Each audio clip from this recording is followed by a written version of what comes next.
It's another day, the sun is shining. Got to know what's going on around you. Wake up, it's the time to motivate your mind. Come with me, let's make this moment brighter. Wake up with the Bahamas at sunrise. Come on and wake up with the Bahamas at sunrise. Wake up with the Bahamas at sunrise. Wake up with the Bahamas at sunrise. Hey.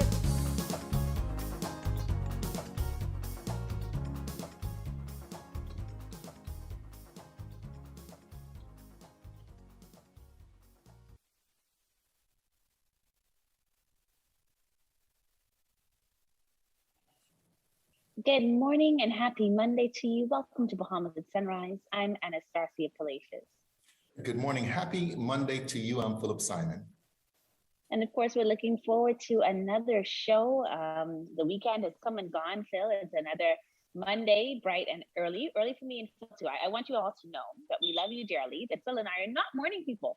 But we do it because it's such a great opportunity to learn about the country and to share things with you. And so here we are on this bright and early Monday morning. Oh my goodness. Yeah, you could say that twice, Star. You know, sometimes I wonder, I'm like, wait a minute, what am I doing? Just a couple hours sleep, but that's how the cookie crumbles sometimes, Star. But the weekend came and it literally just went. Where did it go? Where all the other weekends go as we get, at this point, at the end of August, I just say it's Christmas, right? Like the year is done in my mind. The kids get back to school in September. It seems that October holiday comes incredibly quickly. And then after that, you're just wrapping up end of the year, setting visions for the next year, and the year is done. But while we still have some time left, of course, we want to just say very special good morning to all of you. Of course, hearing about some loss of life over the weekend, it has been a hard year in terms of the rest in pieces that you see on social media. And of course, the nation being addressed by Dr. Deveaux just yesterday, seeing some notes from that message. I wasn't able to watch it live myself, but of course, just hearing still the stats, 411 cases over these last few weeks. Only 11 of those persons being partially vaccinated, none being fully vaccinated, and of course 400 of those persons being unvaccinated, suffering terribly from COVID-19. And so I think, again, everybody has the right to make their own decisions, but I hope that these numbers do speak to you. It's one to not know about the unknown and to say, well, we don't know what this will cause in the long run. That is fact. And I cannot agree with you more, but we do know what is happening in this exact moment. And so, of course, encouraging you all to take advantage of the newer vaccines that are coming in. People, of course, have been complaining about only having one option available. That is no longer the case. And so we're just wanting to encourage you guys to continue to do accurate research with valid sources as you make these decisions that could impact lives, including your own. Yeah, I did watch the press briefing yesterday with Dr. Deveaux, just in the team there at the Ministry of Health. And, she was always, quite deliberate, quite clear in the way that she communicates. And certainly, the appeal that she also made to her colleagues within the medical profession, same thing that Dr. Science has always done. And, just hearing the numbers, I was talking with somebody over the weekend and they were saying, listen, for the last 3 weeks in a row, they've lost a good friend. And I think about it, I think we all can probably say without doubt that each of us has been touched in one way or another by death of somebody that we know, some family member, some friend over the last year and a half that would have passed as a result of COVID. So again, your words are definitely, again, as always, encouraging and timely, Star. And just so many other things going on, man, in this world. I took the time this weekend to kind of do a little pickup. Went to a restaurant out west and did some food pickup, and I just smiled because I don't know if it's age, but I pay attention so much more now in the social environments, and people out there living two different types of lives. I mean, for real, like they say. There are those who have made more money this year than they've ever made in their entire lives, and then there are those that are struggling just to eat today. And people might think that's strange here in our country, but it's also so true.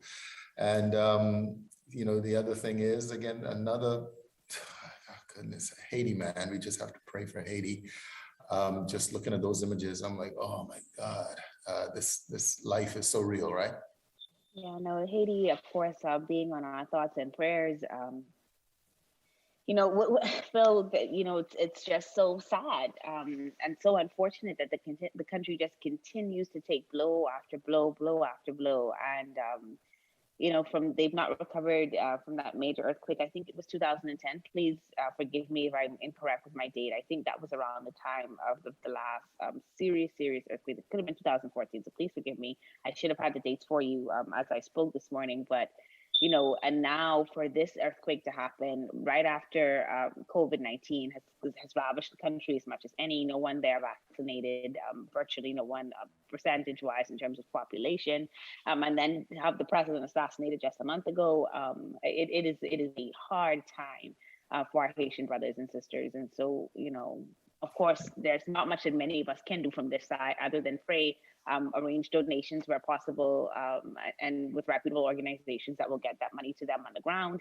And then, of course, we continue to ask our leaders, not just in this country, but around the world, to do what they can, right? And it's hard. Everybody is leading their own nations as we all struggle through this pandemic. But there's got to be a break somewhere for Haiti. And so, yes, we hold them. Hold space for them this morning on Bahamas at sunrise, and continue to pray for our Haitian brothers and sisters living in the Bahamas, having to see this unfold as well. Yeah, no doubt. We cannot become numb to what we see every day. People who are hurting, who are in pain, and who are in need. We just cannot become numb to it and say, oh, well, it's just another day. It's not just another day. But hey, it's another show here on Bahamas at Sunrise, and we are so happy to be here with you this morning, despite the lack of sleep. But listen, we've got a great show. Karlos Mackey is back talking about rebuilding our economy in our Economic Pulse segment, and we'll hear a portion of Doctor's Hospital presentation. I believe that's by the CEO, Dr. Charles Diggiss, that was held recently at the Eleuthera Business Outlook. Looking forward to both of those conversations. I'm also looking forward to speaking with my good friend, Caline Newton. You might remember her. She joined us a couple of weeks ago to talk about a book she had written for children regarding financial literacy. Well, Caline is from Grand Bahama, and she's going to be chatting with us about, the economy in Grand Bahama. Phil, I traveled there recently. It was my first time home since Dorian, and I will tell you that I literally had tears come to my eyes as I stepped off the plane and I saw the state of our airport here, and I'm just really feeling like we deserve better than this, right? Like it is, and I've not yet been to Abaco, so I can only imagine what I've not seen and had not been able to see on the island at the time that I was there. But I'm looking forward to that conversation with Caline and hoping for hope. We're also going to be talking with ArawakX about their new investment opportunities, and before we get to any of it, we're going to take a first look at weather with Godfrey Burnside.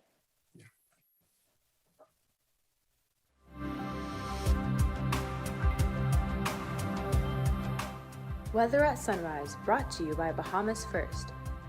What's first for you comes first for us.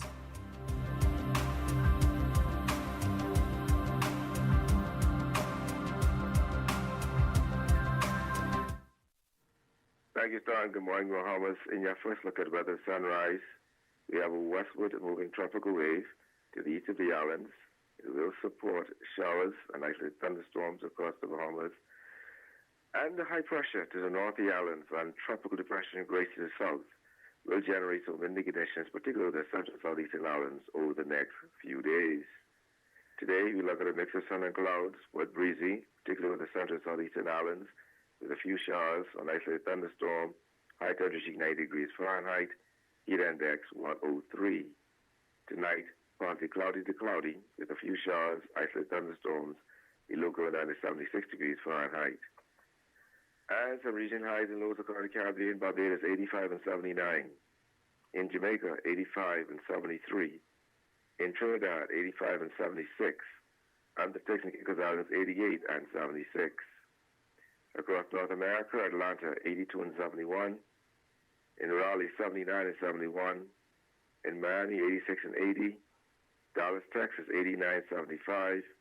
And Toronto, Canada, 73 and 62. As you go through the week, the tropical wave moves through sometime tonight into tomorrow, and that's going to increase cloudiness across the islands, some showers, likely thunderstorms. Behind the system, high pressure builds across the islands, so mix of sun and clouds remain the week, with a chance of shower thunderstorm winds in the afternoon hours. The temperature daytime will be around the 90-degree mark. At nighttime in the upper 70s. That's what you're up on your first look at weather sunrise. I'm Godfrey Burnside. Back to you, Star.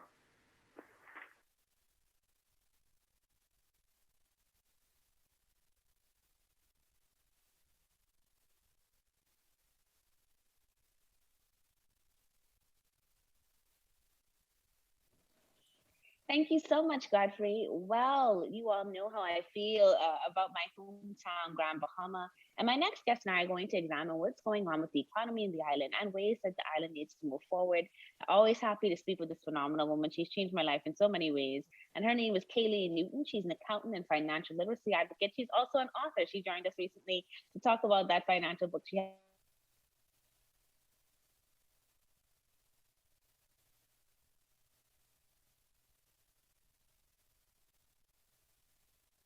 Morning Star, Bahamas at sunrise.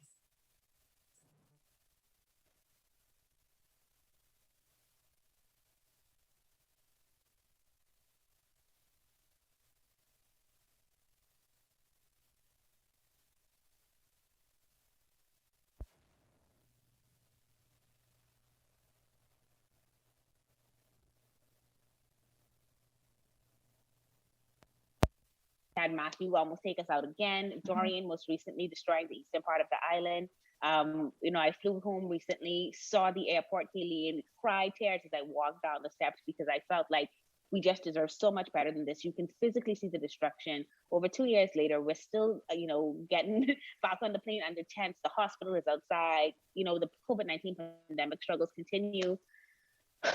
What is a fair assessment of where we are now? That is exactly a very clear, fair assessment.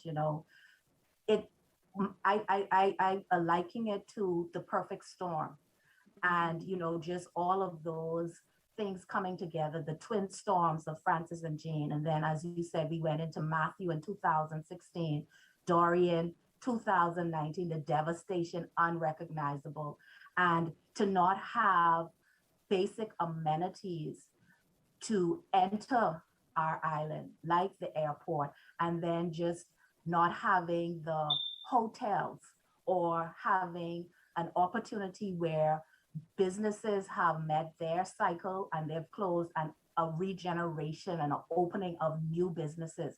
These are all things that have impacted our island tremendously and caused us to now be at this place where I call it ground zero.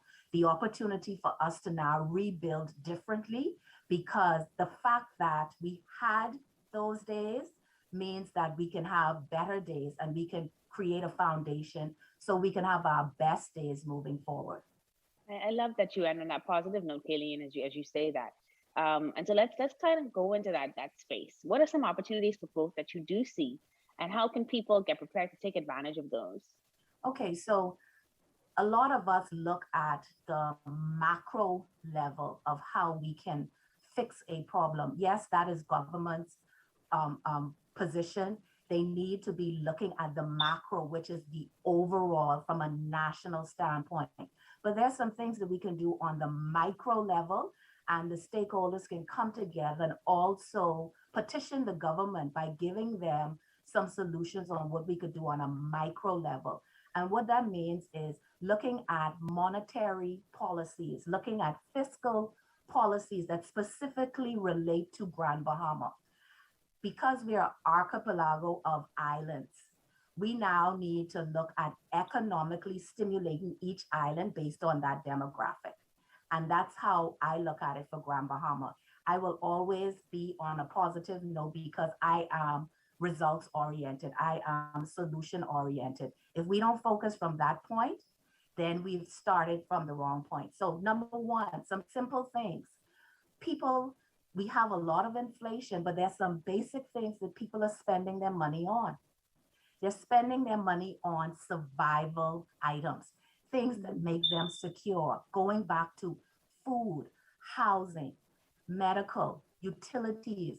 We need to look at how can we stimulate more spending, because there's a rapid decline on revenue, there's a rapid decline on income, but people still need to survive. And it may sound basic, Star, but that is where we're at. We need to look at the tax regime when it comes to those in that bracket that do the most spending in those areas. And they are the ones who have the lesser income. We have to be very realistic about it. Yes, we love to have foreign investment. Yes, we love to have new businesses. But let's look at who now can generate that spending. Who is it that is spending that money? And then create those incentives around those who are spending. Okay, all right. Like you did mention there, of course, that there have been some opportunities for new business. People have been trying. The resilience of this island, I will never deny, right? And then during COVID, one of the things that businesses had to do here, all around the world, of course, is become digital overnight. Are there some more opportunities you see for growth in that space? There is some more opportunities because there are some things in place where in the fintech realm, certain things cannot be done from a business standpoint. It has to come from a governmental standpoint. I think that space needs to really be opened so that more Bahamians can tap into that opportunity in that space.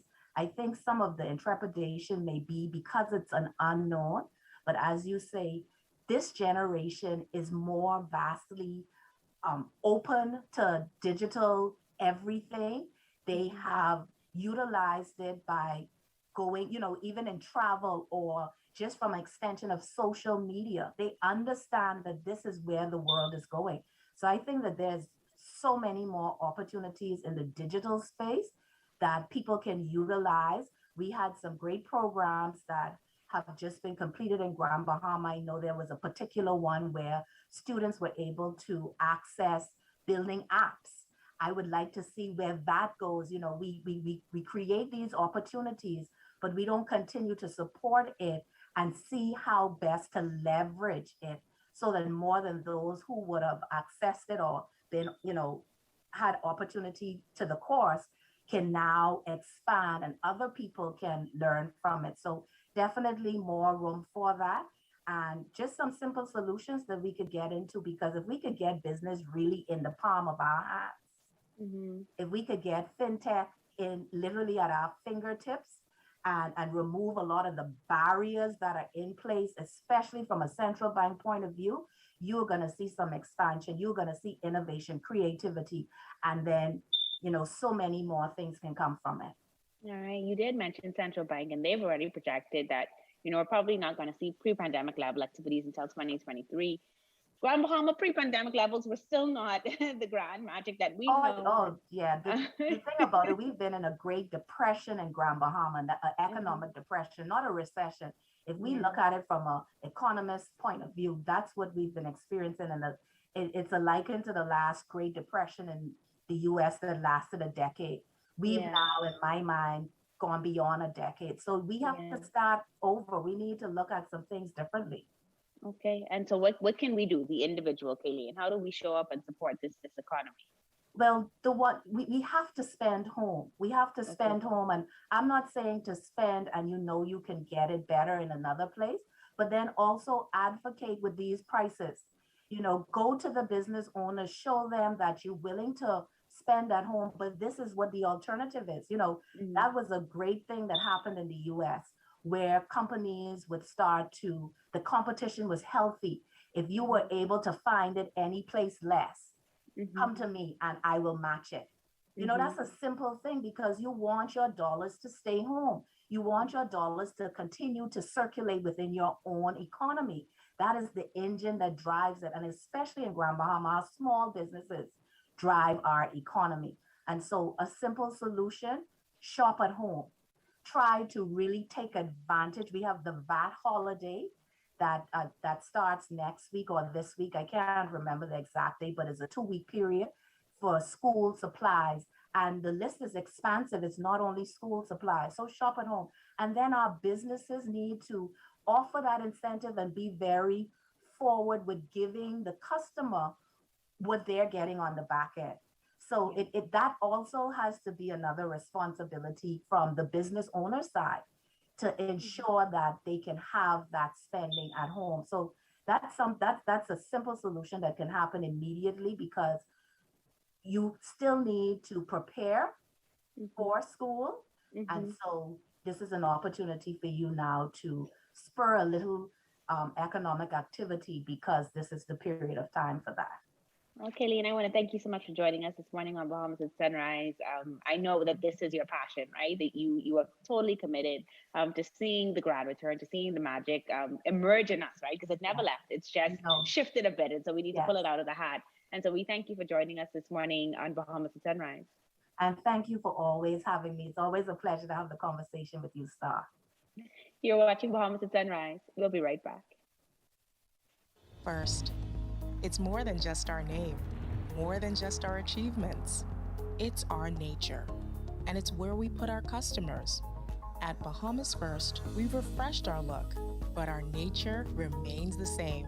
We design insurance solutions that protect our customers from life's uncertainties, whatever they may be.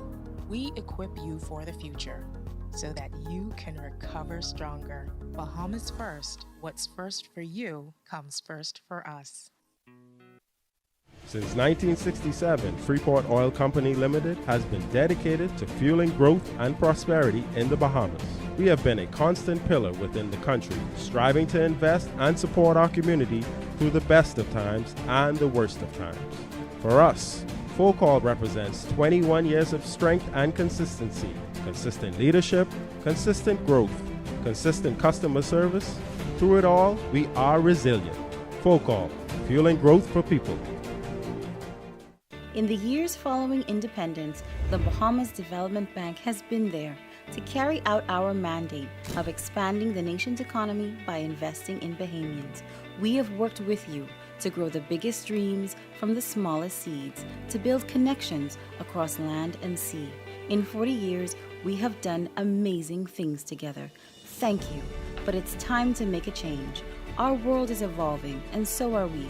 We are moving, looking to the future, shaking up business as usual, adapting to new realities, investing in creativity, innovation, and sustainability to power the possibilities of the new economy, while remaining true to who we are, to meet the needs of tomorrow and to better serve you.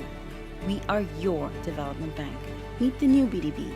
Visit our website at www.bdb.gov.bs today and learn more about how we plan to support economic diversification and expansion.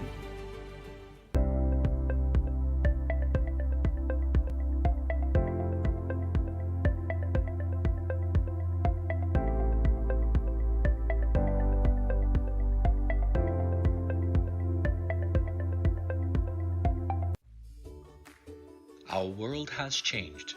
Many businesses have been closed for months with little or no access to their customers until now. Rev Media can help you remain connected to your customers. Our trusted customized advertising packages and personalized consultants will provide your business with immeasurable support during this challenging time. Your customers are already watching. Rev Media can help you to remain connected. Call us today. Let us help you.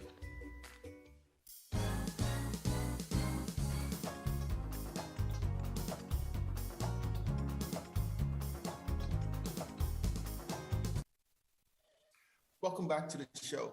At the recently held Eleuthera Business Outlook, Dr. Charles Diggiss, President and CEO of Doctors Hospital Health System, discussed the hospital's strategic approach to COVID-19 care. Here is a portion of that address. Doctors Hospital West is our committed COVID care facility on Blake Road, New Providence. So that facility has 15 patients with COVID, 7 of whom are currently on a ventilator, which is a breathing machine, which means that they would not be alive without the machine. At Doctors Hospital East, our main facility, which can take up to 47 patients, we have 34. 24 of those patients are admitted for COVID. 13 patients are currently on the ventilator at Doctors Hospital East. I think it's hugely important for us to appreciate that the capacity, the space that's left is very narrow. And some would argue that we have exceeded our safe capacity within the Doctors Hospital health system. Professor Michael Osterholm, who's quite an authority and a voice in this whole COVID battle, he's a director at the Center for Infectious Disease and Research and Policy at the University of Minnesota, puts it this way. Referring to COVID, this virus is highly infectious. You have to get vaccinated. Hospital resources are being used, which are very, very short. And he's referring to the Mecca, the US. You can imagine then how this obtains in our space. Since September of 2020, the Bahamas has struggled and continues to struggle with COVID. We have had a number of waves or surges. Arguably, we're in a third or fourth, depending on your argument, but there's no doubt that we're in a summer of 2021 wave right now. Pregnant women are affected, newborns are affected, younger persons are as well. We're dealing with variant infections. And significantly, we're dealing with breakthrough infections which occur in vaccinated persons. Few, but that's what we're dealing with. Most notably, we're dealing with breakthrough disease that's occurring in vaccinated persons. Few, and even more importantly, vaccinated persons with low immunity states. Cancer, chemotherapy for cancer, immunosuppressed because they happen to have transplant, etc.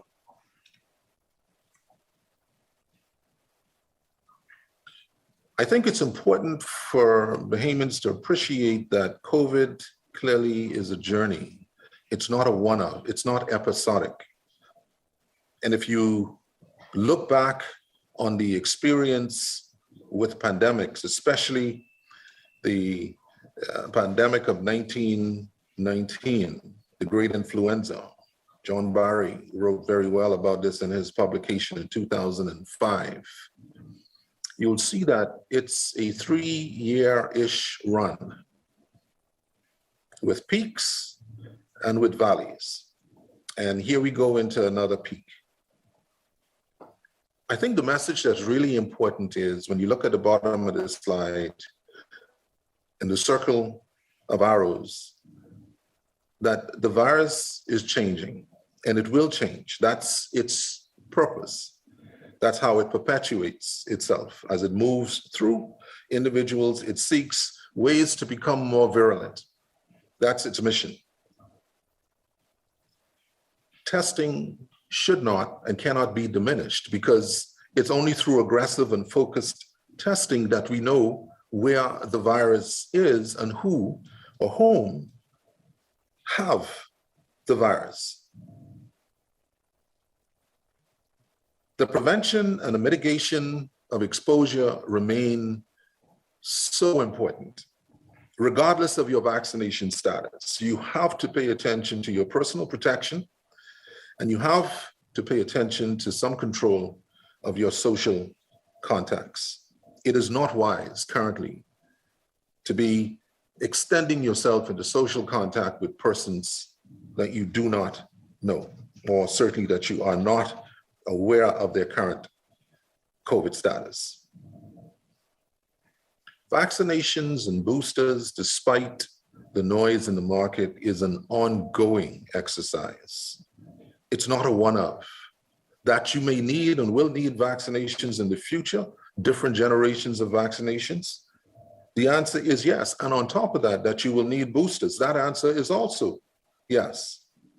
And will breakthrough infections and disease continue to occur? More than likely, according to the experts, and especially according to the virus. When you listen to the behavior of the virus, it's telling us very loudly and very clearly that it will break through. However rare or uncommon, it will break through, and it will then lead to more virulent and more dangerous viruses. So what are we trying to get to? We're trying to get to a point where the transmission rate or ratio of the virus is less than 1, meaning that you have to cause an end in transmission to cause an end to this problem, to this pandemic. Doctors Hospital has launched an aggressive testing and treatment strategy. This is where we felt and still feel that we continue to play a significant role. In the testing space, we go at it aggressively and we're very focused. We have significant partners in the testing space. Bahama, for example, Royal Caribbean, for example. And as a result of our initiative, our massive COVID testing initiative, we in September would be up to almost 500,000 tests between our rapid antigen, the predominant test, and the RT-PCR. Testing is important to tell us where and whom happen to have the virus and are COVID positive with the risk of transmission. Treatment. Monoclonal antibodies have been shown to make better, ameliorate the severity of the illness if it's caught within the first 5 or 7 days. Clearly then, if you start to develop symptoms, you move on to pretty severe disease and you test positive, then there's a role for monoclonal antibodies, and quite a number of institutions in the US currently are providing the infusion, the intravenous infusion of monoclonal antibodies on an outpatient basis to reduce the need for patients to be admitted to hospital and to mitigate the severity of the illness, prevent escalation to the requirement for ventilation. Clearly antivirals, anti-inflammatory medications, the supportive ventilation, which has become the cornerstone of the treatment of severe COVID, and the application of fluid and nutrition, these remain a part of the treatment. But I want you to pay particular attention to the opportunity for us to introduce the monoclonal antibody treatment early on so that we can relieve some of the burden of our healthcare system. Since late July of 2021, certainly the Doctors Hospital Health System experience has been, we are in a surge, we are in a summer wave, we are most definitely in a ramp up. There's all indicators that this particular episode is showing high transmissibility, increased virulence, and is carrying a greater sickness and death toll. Our hospital healthcare resources are continually at or beyond capacity, both the public and the private hospital. COVID care remains the reason for hospital care of most of our patients. You'll see from the earlier numbers that we're currently running around an 80% occupancy for COVID. That means that the provision of safe care for our non-COVID patients continues to be under threat. The Bahamas and the world has been waging the war against COVID-19 for over a year now. In that time, much of our daily life has been irreversibly changed by lockdowns, job losses, and deaths in our families. As facial masking, hand sanitizing, and social distancing have become the new norm, the team at Doctors Hospital applauds the Bahamian public for doing your part to control and contain the spread of the COVID-19 virus.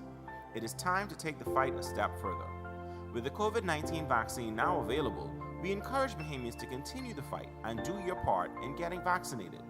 Please continue to be vigilant, wear a mask, and social distance.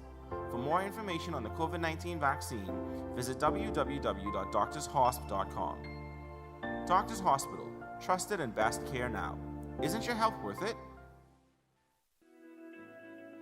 In the Bahamas, small business is big business. More than 90% of the businesses in the Bahamas are classified as micro, small, or medium-sized enterprises, or MSMEs. The Access Accelerator Small Business Development Center was created to serve them. We at the Access Accelerator offer a variety of services to our clients. business advisory services, training and entrepreneurial programming, mentorship and incubation, and advocacy. We offer all these services free of charge to startups and those already in business, as long as your annual turnover is less than $5 million and you have fewer than 50 employees. At the Access Accelerator, we know that MSMEs are the backbone of the Bahamian economy, and we believe when MSMEs succeed, our entire community benefits. Our mission is to equip and empower Bahamian MSMEs to further enable our sector to provide employment, create wealth, and drive development of a robust and resilient Bahamian economy. For more, check us out at accessaccelerator.org.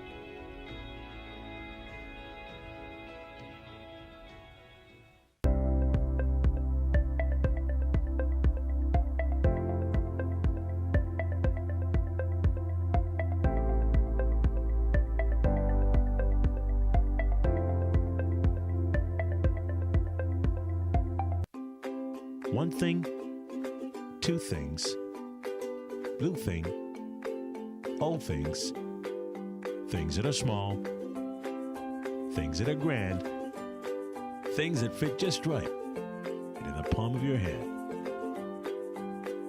Fox Hill Nursery, a large selection of garden supplies. If you can see it in your mind, you can find it at Fox Hill Nursery.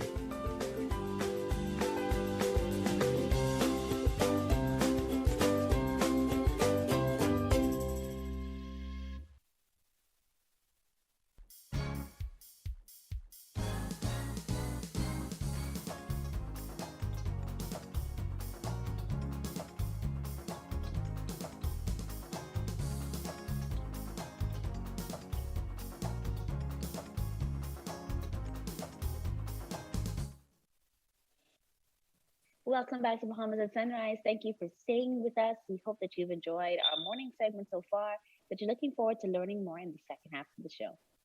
Yes, good morning. I'm Philip Simon Starr. You know, in between just now, I didn't pay complete attention to Dr. Diggiss's interview, but I'm certainly familiar with what Doctors Hospital has been doing. In fact, we all have been familiar with it, especially over the last year.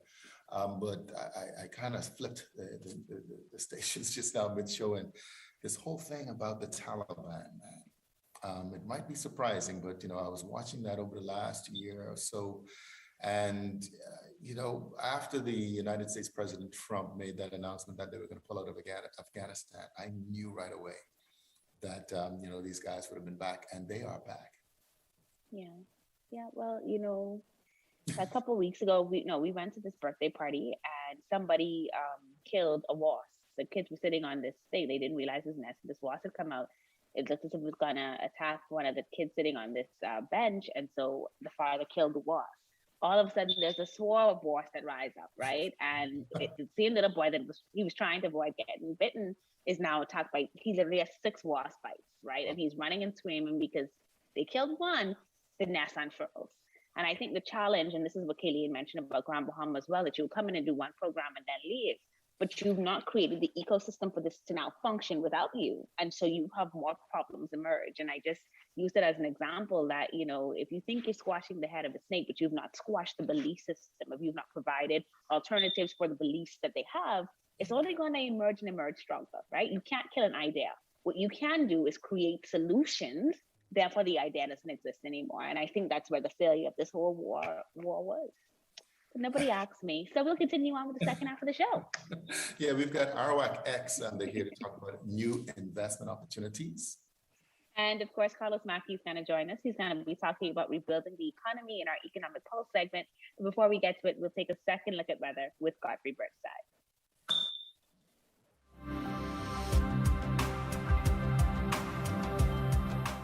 Weather at Sunrise, brought to you by Bahamas First. What's first for you comes first for us.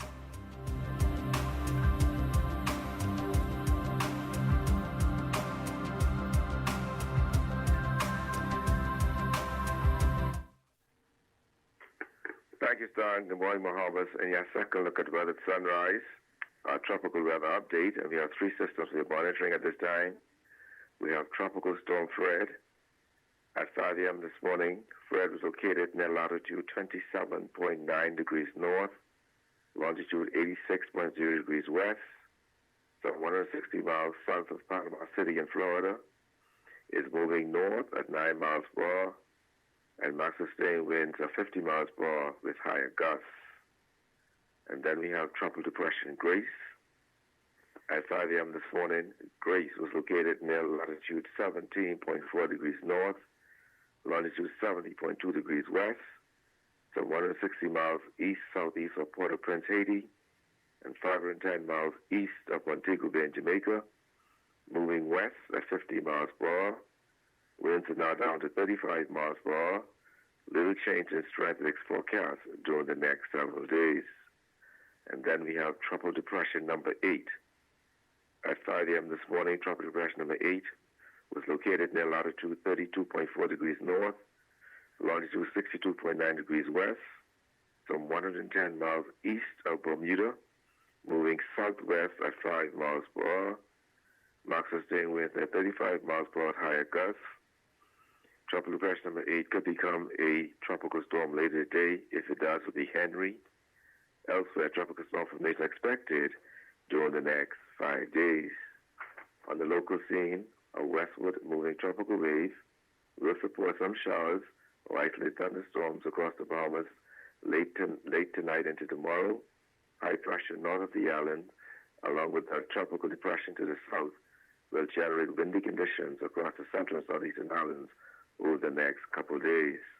So today, winds east to southeast are 10 to 15 knots, sea 2 to 4 feet in northwest Bahamas, 15 to 25 knots sea, 6 to 9 feet over the central and southeastern islands. On Tuesday, those winds continue east to southeast at 15 to 20 knots, seas 4 to 7 feet in northwest Bahamas, southeast at 15 to 25 knots seas, 6 to 9 feet over the central and southeastern islands. And on Wednesday, east to southeast at 15 to 20 knots seas, 4 to 7 feet. Your tides. You can expect a low tide at 8:34 this morning. Your next high tide will be at 3:06 this afternoon. Low again tonight at 9:37. Sunset 7:41 this evening. Rising at 6:45. UV index 8. Your water temperature 80 degrees Fahrenheit. Honeymoon phase for its quarter. Your external outlook as a tropical wave moves to the west. Tomorrow expect variable cloudiness with a few scattered showers, possible thunderstorms. But then by the end of the week, we'll look at a mix of sun and clouds to partly sunny skies with a chance of showers and thunderstorms by afternoon. The temperature daytime will be around the 90-degree mark. At nighttime in the upper 70s. That puts you up in your phone. Look at weather at sunrise. I'm Coffee Burnside. Back to you, Star.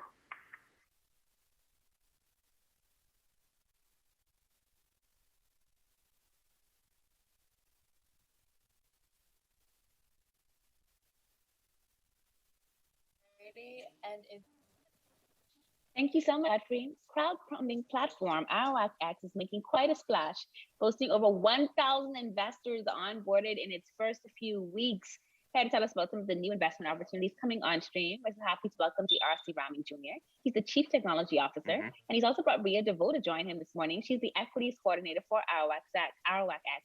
Good morning and welcome back to Bahamas at Sunrise. GRC, welcome for the first time, Bria. So happy to have you guys with us. Good morning. Thank you for having us. Yeah, thank you. Good morning. Absolute pleasure to have you all with us. And we're really excited to tell you guys about our launch day, where people will actually be able to buy into 2 great new companies. So August 23rd at 9 a.m. is when. August 23rd at 9 a.m. Tell us about that. It becomes public. Okay, okay, guys, it's a technical thing, right? But we want everybody needs to be able to understand it. So we're gonna break it down as much as we can. So you have these new companies launching August 23rd. How does it work? How does this launch work? How will we be involved in this process? Walk me through what happens on August 23rd. So what I can tell you is at 9 a.m. on August 23rd, the whole country will receive information at the same time. So what I can say right now, because there's a lot of laws surrounding who can get information and the timing of it, I can say that one is a high-tech tourism company and the other is a very, very popular food chain.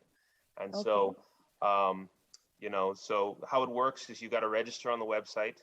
We have to collect these documents, these KYC documents, which Bria will speak to in a bit. But it's important to remember that with these orders, so orders mean when you start buying shares, it's first come, first serve. So you have to get these things in first. Otherwise, someone can come in and just take it all up. Okay. All right. So August 23rd come in. My alarm set for 9 a.m. I'm going to get some messages. Some information's going to come out, and it's going to tell me there's 2 companies that are launching. You are invited to be a part of this as an investor. That's what we're saying? That's correct. Oh, wow. Awesome. So Bahamians now getting some more opportunities to invest through ArawakX. Okay, so now let's back up and understand how ArawakX works. And is it, we heard this word crowdfunding all the time. Is it associated with crowdfunding? How does that all fit together? So crowdfunding is just raising money over the internet. And so ArawakX is a platform that's regulated by the Securities Commission to do that for companies. And instead of you raising money as a, like Kickstarter, you believe in a project and then you get a product backed. With ArawakX, you actually have ownership of the company. Oh, nice. Nice. Okay, so this is different from a stock market, but very similar in terms of giving the same sort of opportunity? Yeah, it's actually, you hit the nail on the head. It is a stock market environment. So instead of that reward-based, you get shares. And that's why, to back it up a little bit more, we're talking about the August 23rd launch, 9 a.m. But in order to invest at 9 a.m., this week is going to be critical for anybody who wants to invest in these companies that are going to be launching on the 23rd. So we have to back it up, like DRC was saying, it's an asset. These are shares in the company. So we have to get investors registered. So people have to bring in their KYC documents to us and register online and fill out a small bit of information so that we know who you are. So let's say, Star, you want to purchase a share in one of these companies. You can't just go online and sign up with your email and login information. We need to know who you are. So let's say you want to sell these one day, or you want to transfer them over to your family. We need to know that it's actually you. And so that it's actually what you are and who you are, and you're saying that you want to buy these shares. So it's really important for companies and people to know that, this is regulated, like DRC said. And so we have to make sure we get all the information in. So this week, people have to get to know that if they're going to be in this order and be able to invest in these companies, they need to either call us or sign up on our website at ArawakX.com to get further information on how to actually become an investor in the organization. Okay. Yeah. All right. So KYC is actually what you've been saying. Know your customer, right? That's what it means. I need to know who you are, right? So I kind of need to know your name. I need to know your address. So are there documents that they should have prepared, or is that the type of information they would get once they reach out to you? So they go ahead. I was going to say, and really, people get annoyed when the bank says, you got to bring in your passport, you got to bring in your NID card, you got to bring in your proof of address. But you got to remember, as Bria was saying, this is an asset. This is an asset class like a house or a duplex. You can't register your assets in the name of your Twitter handle. Miss 242 is not. We're not going to put the asset to that. So we have to make sure that you have those proper documents in. And like I said, it's the rule, it works is it's first come, first serve, meaning those that are already registered in the system are going to they just have to press a couple of buttons. Whereas if you need to get your documents verified, you got to go through the whole compliance process, and that takes time. So you're at a time disadvantage, because these are really, really exciting. These are some really good companies. Yeah. Yeah. Okay. So we got 1,000 people already signed up. Brittany and the it's actually closer to 2,000 now. What? Closer to 2,000 already. So that means that those of us that have not signed our stuff, we need to get on the ball. Brittany said we can go to ArawakX.com to sign up, or we can give you guys a call, and then from there we can start the process. We want to do that as early as possible because August 23rd, these companies will launch. Okay. So DRC, you also mentioned that these are really cool companies. You're really excited about it. What kind of vetting went into the process of making sure that these were companies you wanted investors to back? That's a really great question. So we use 2 acronyms to vet our companies. We have a team that produces magic. Team stands for the executive, advisors, and management. So you look at the people who are running this business. So if they've run similar type of businesses before, if they have the necessary skill sets to make this work, you could say, okay, that's good. Now, what is the magic? Magic stands for stands for a market that is big enough. So you've identified an opportunity, and there may be 3 million customers, and so it's worth the investment. A stands for access to that market, meaning you can get in front of those people and actually deliver that product to them. There's no sense in saying, I'm going to sell to the Chinese and you can't open up a store in China. That doesn't make any sense. G stands for growth. So you're looking to grow your company at least 10 times. So if this thing is successful, it's going to really pay off. I stands for innovative. Something about your company has to be innovative, new, exciting. And then the C stands for that corporate governance, which lawyers and accountants and finance people love to spend the most of their time focusing on. It's how the company is structured so that when you put money in, you can get the money back out. And so that's it. So A team with magic. A team with magic. And I love it because those are the things that we want to make sure that if we're investing into, we can get something out of, right? We've had this is not charity. That's it. Yeah. All right. So Bria, I know that there are people watching this. They're excited. They're going to go online today. They're going to try to find you so they can get registered. Is there a minimum investment? Do people need to know coming into this that you have to have this amount of money in order to play on this field? Yeah, so we've been able to bring the minimum investment down to as little as $25 per share. So it can start as low as that, and it can range from that area. As you know, over time, investing in these other areas, investing in other companies, you'd needed thousands and thousands of dollars to even get started. But since we are a fintech company, we're able to lower the cost. And so people can come in as low as $25 per share, which is extremely exciting and accessible to a lot of Bahamians here. So that is something that everyone can look forward to on Monday, to really know that you can have access to this market. And that's one of our big motives in the organization in general, making sure that investing is accessible to every type of Bahamian. That's awesome. Yeah. I'm excited to hear that. It's such a good company core value. DRC, I'm going to get back to you in just a sec. But Bria, I want to make sure that people now know how to access this opportunity. One way is go to www.ArawakX.com and they can sign up there. And then I'm assuming that there will be some documents that they need to supply. Is there any other way that they can do this process so they are ready for Monday? So the most efficient way is definitely to go through our website. From there, you'll be able to access all the information and get in contact with anybody on our team in that way. So another way is we do have a number, which is 810-0333, which you can send a message to. But I'm going to really stress that signing up on our website is the most efficient way to get in contact and get the information in your back pocket. There's also another option. We have seminars going on at our community center. So we talked about accessibility a lot and talking a little bit about we want everyone to be able to access this at $25. So we've actually created a community center where we can have investors or anybody who's interested in being a part of ArawakX come in and learn about it throughout the day. So right now we're running seminars that happen twice a day, and they are COVID compliant. So we're only allowing 10 people at a time in, but you can sign up for these on our website too. They're the first thing that show up, and you get to learn, and you can even bring your documents in.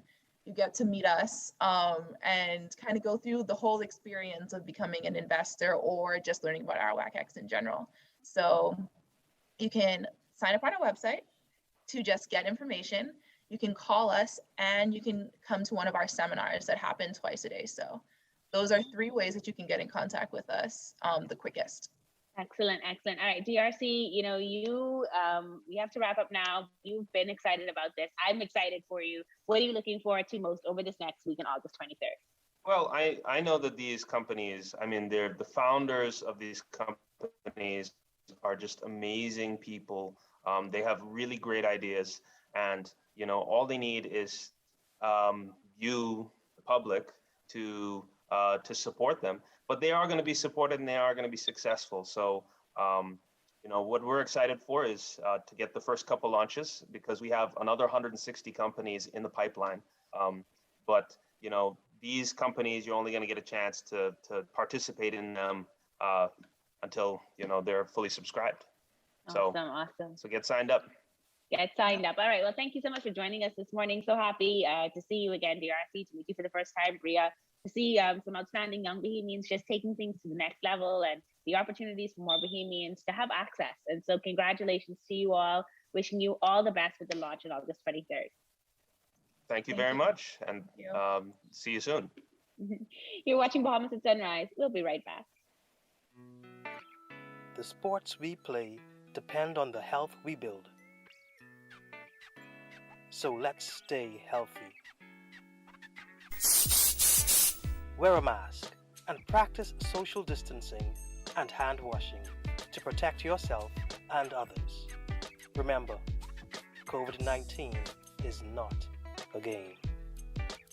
A public service message from the Bahamas Olympic Committee.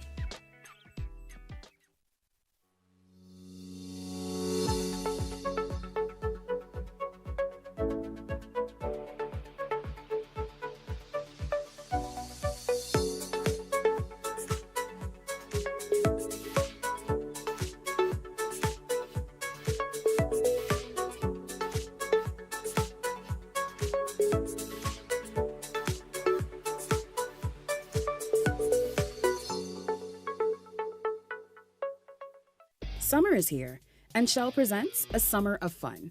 Win $30,000 in prizes when you spend $20 in fuel at any Shell location, now through September 10th.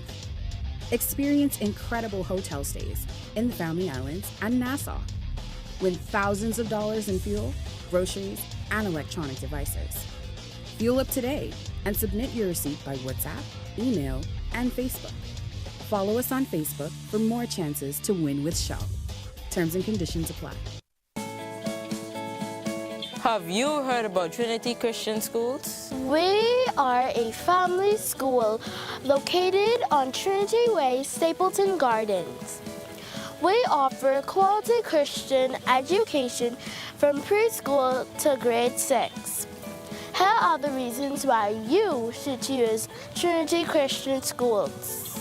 We offer quality Christian education. We are a family school. Our teachers provide individual support. Our class sizes are small. We offer a safe and happy environment. Our teachers are caring and experienced. Join the Trinity family. We want you to be a part of the Trinity Christian Schools. Come join us. We want you to be a part of our family.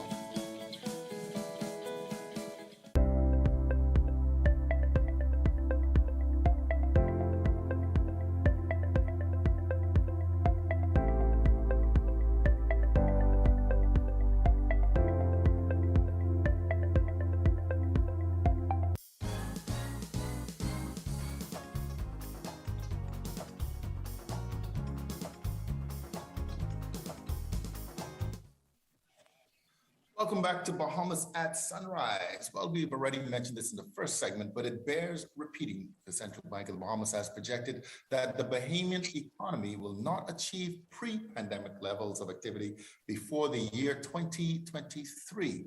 So what steps do we need to take to recover and rebuild our economy? Well, he's back. Karlos Mackey, President, MoneyMax, Principal, as well as Prime Financing. Karlos, K-Mac, Big Papa, welcome back to the show.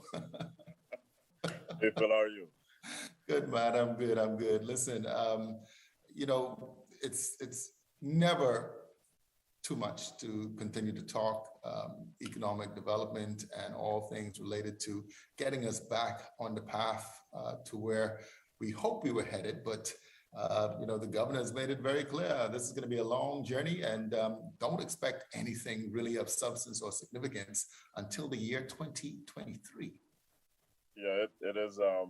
I think it's a really sober kind of statement from the governor, but I think it's a sensible one. And I think it's one that forces us to really think about recovery and how we can be what I would call responsible in trying to have recovery. I think that there's a lot of conversation around how we will bring the economy back. But in all of that, I think we have to do it in a way that's responsible, because We do realize that there is some strain on our healthcare system. There are some what we would call external factors that have to be taken to bear that also can produce what we would call internal shocks if we don't take it what I would call very clearly and very cautiously. So I think, yes, we want recovery, but we have to be looking forward and putting ourselves in a place to have a responsible recovery. You know, I mentioned this to start when we started the show, you know, just driving around over the weekend. It almost seems as though there are two lives, right? I mean, there are some businesses and there are some people who have made a lot of money and done very well over the last, you know, year and a half or so in this COVID environment. And then there's the flip side where people are struggling just to put food on the table today. Yeah. You know, how do we bridge that? How do we bridge that divide? I mean, you might have also seen the Bahamas was listed as one of the hottest destinations for people looking to buy private islands. So, you know, obviously the money hasn't disappeared, but the question is, how is it flowing, right? Right. I think we have to look at a couple of things. I think the first thing is the vaccination question, right? I think that vaccines are a useful tool in helping us to get someplace where there is a recovery. So the medical fight requires us to use all of the tools that are available, and vaccines are a great tool for that. I don't believe, though, in vaccine mandates. I'll make that very clear. I think it's bad economic policy, and it's also unconstitutional. And the reason why I say it's bad economic policy, you don't want to cut off a large portion of your citizens and residents from being able to participate in getting growth going, right? So vaccine mandates are a bad thing, but vaccines are important. So I think we should allow people to make their choice.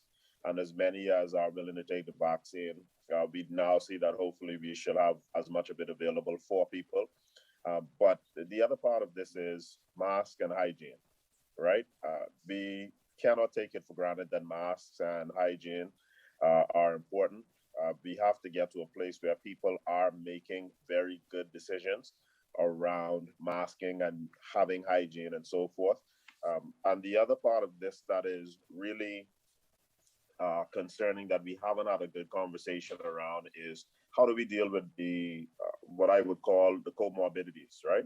Because a major impact for us has been the issue of comorbidities.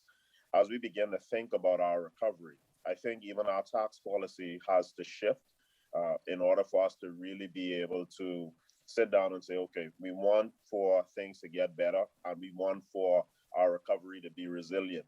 What will that mean? Maybe we have to sit down and say, you know, all taxes on a specific quota of fruits and vegetables that we don't produce, right? Maybe we have to eliminate all taxes on those, including VAT, like no VAT, no duty on certain types of fruits and vegetables and grain. Similarly, we have to think about how do we get people to behave better in terms of the way that they eat. Maybe we have to really sit down and think about fast food and other taxes. And we have to look at using some of that tax money to go into health savings accounts for the people that do work out, the people that can pass certain kinds of standard fitness tests and so forth. I think we have to be creative because, again, we want our recovery to be resilient. It won't be resilient if we always do the same thing to be done. People don't like new taxes, but here's the facts. The facts are the healthcare system is under great pressure. And as a people, we're not actually the best that we need to be. I think everyone probably has put on, I know I have, probably about 10, 20 pounds during COVID. All of that leads to some difficulty with our recovery being resilient. So we have to think more broadly than simply, I'm upset about having to take a vaccine, or I'm upset that people aren't taking enough vaccine. Let's think about this more broadly. What do we have to do to make the recovery more resilient? Well, I tell you, we are resilient people, no doubt about that. The question is, again, exactly as you put it, you know, how do we make this a trickle-down effect? I mean, is there an opportunity for the MSMEs at this time? Well, I'll tell you, I think we have to look at SMEs and think about what do we have in our environment that is and is not working for us, or what are some of the issues that we can solve so that we can really begin to bring in export dollars. And I think that's how SMEs have to think differently. So I'll tell you, for instance, why I say that. Let's look at virtual and hybrid education, right? We have had hybrid education, and we've said that it has not worked as well as we wanted it to work. The virtual learning has not worked as well as we wanted it to work. I think that's a great opportunity for us. That's an opportunity for us to say, you know what? Let's look at new curriculum development. Let's look at new teaching methods. Because if we can figure out in our education system, with all of the challenges that we have, how to make hybrid and virtual work, get curricula together for every subject, every grade that can be effectively taught in a virtual or hybrid setting, that now gives SMEs that are in the education space, or we can create SMEs in the education space that can say, you know what, let's now export this. Think about how much of a billion-dollar industry education is. I mean, if you're following anything that's happening, China did a crackdown on its tutoring companies, and these are publicly traded companies, and their market capitalization is in the billions of dollars. You have some of their entrepreneurs that literally lost billions of dollars because of the capital crackdown in China, but it just tells us the market is extremely huge for education. So I think when we think about SMEs and what we have to do, I think one, we have to eliminate red tape. I won't ever stop saying that. But two, we also have to be innovative. Let's look at different kinds of ways to solve the problems that we have and not simply think that we're solving them for us. Let's use our situation as a test tube, get it right, and then push it out to the world. We need more US dollars in. That's a fact of our economic structure. So SMEs should be thinking primarily, how do I export? And not all exports have to be physical products. Exports can be services, exports can be ideas. Another thing I'll tell you very quickly, Phil, is that we have to really think about the ideas. You mentioned private islands. We haven't really had a proper discussion about COVID trust spaces, right? We need to really think about what our tourism product will look like in the event, God forbid, that Delta and other variants do continue to proliferate. How do we really deal with that particular potentiality, right? We need to model and demo what a semi-closed resort and a long-term rental program will look like. We talked about a tourism bubble. I don't think that we have taken enough steps to really try to model that out and game that out. And it's important that we do, because we need to know how those bubbles would interact with the rest of the country. How can we have them interact and not compromise their integrity? And how can we use the bubbles?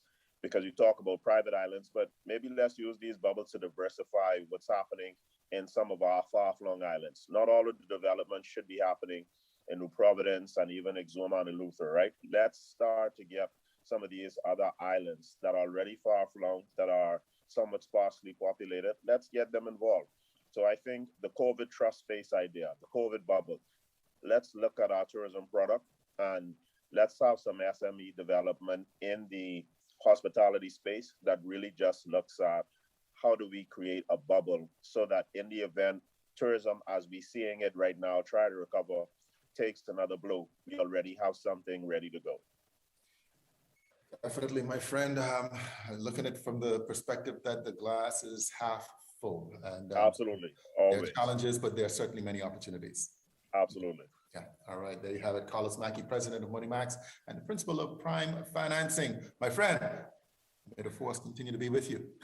Indeed. Here on vacation with the family. So you see all of these folk walking up and down. They're looking forward to getting back out on the road. So thanks, Phil. Yeah, you're very welcome. And thank you for taking the time this morning, Karlos Mackey. You're watching Bahamas at Sunrise. We'll be right back.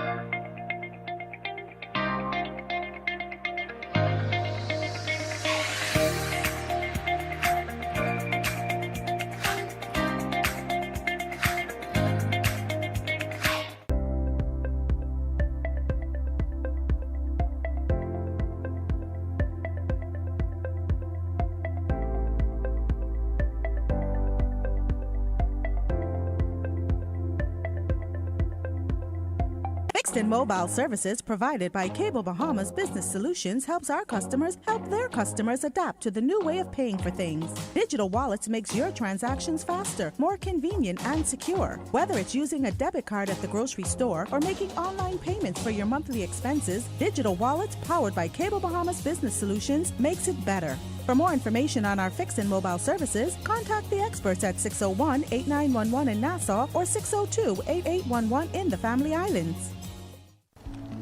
Car insurance, home insurance, marine insurance, this insurance, that insurance. The truth is, you may not like it very much, but you need insurance, and it has to work for you. That's why Summit insurance policies are designed with you and your life in mind, fitting your lifestyle and needs perfectly.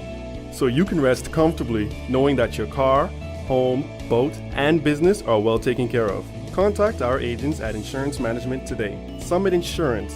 We peak above all others.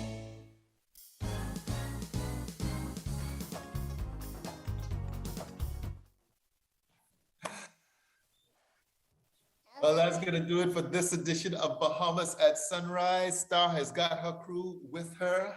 Hi, Carol. Hi. That's gonna do it for us. Thank you so much for tuning into today's episode, and we'll see you with more on Friday. All right. Have a safe week. Bye. Bye. Where'd your brother go, Carol?